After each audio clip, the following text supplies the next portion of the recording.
All right, what's up, everybody? Brian Silva with How to Be a PJ. Today I want to talk to you guys about something that's just been on my mind. Talking to some of the people, being in iPad, being in Pararescue, different positions.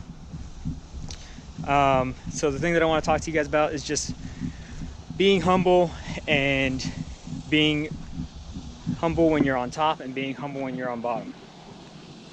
Not in that way, but what I mean by that is whenever people are on top and they end up like wherever you're at, if you're JCPenney's or you're whatever career you're in, the real estate market, or you're the best at track and field, you're the best at anything, the best in your school probably.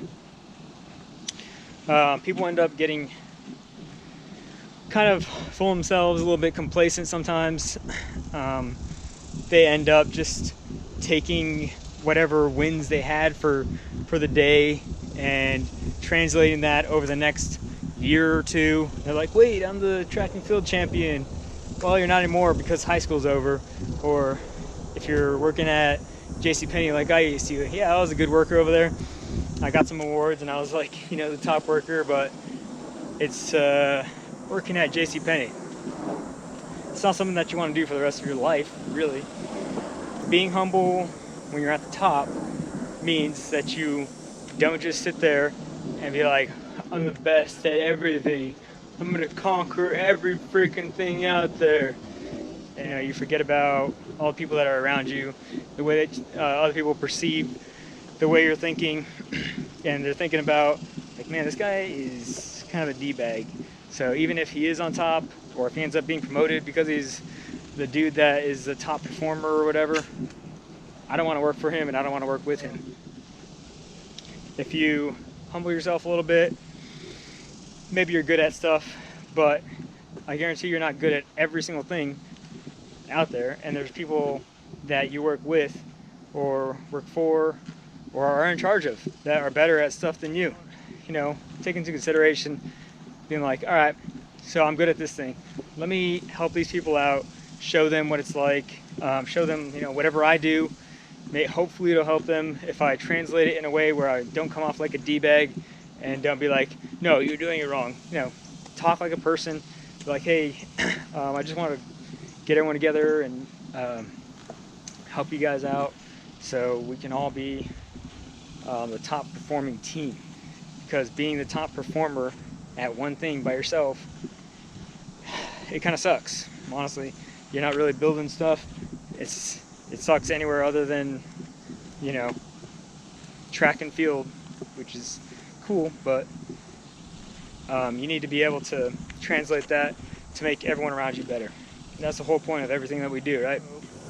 Being humble when you're low, being humble when things just suck, but you can remember that time when things were awesome. Don't try to sit there and reach for that one awesome thing that you did again, because who cares? You already had that. Like, move towards whatever another thing. If it's an injury that's holding you back, if it's a mental block that's holding you back, go towards a freaking other thing. Keep on working your way. You don't have to go straight back to that same exact point in time and life. It's just not going to happen. Things happen and life happens. You need to go. If you need to zigzag a little bit to get to the path that you want to go, and you end up somewhere else along the way, then that's what happens. Correlation to whenever you get to indoc, if you're the top performer on the team, I absolutely expect you guys to help out your team and make sure that the rest of them are on the same level as you. There's no reason why only one person should be good at mask and snorkel while everyone else sucks. I'm gonna point that out, if I was the instructor. Like, all right, how come you are so good and everyone else sucks? Obviously, you're not spending any time with your team and you're not caring about the team, so you're not a team player. I'd rather take the guy that sucks and is trying his best than the guy that's good and doesn't want to be a part of the team.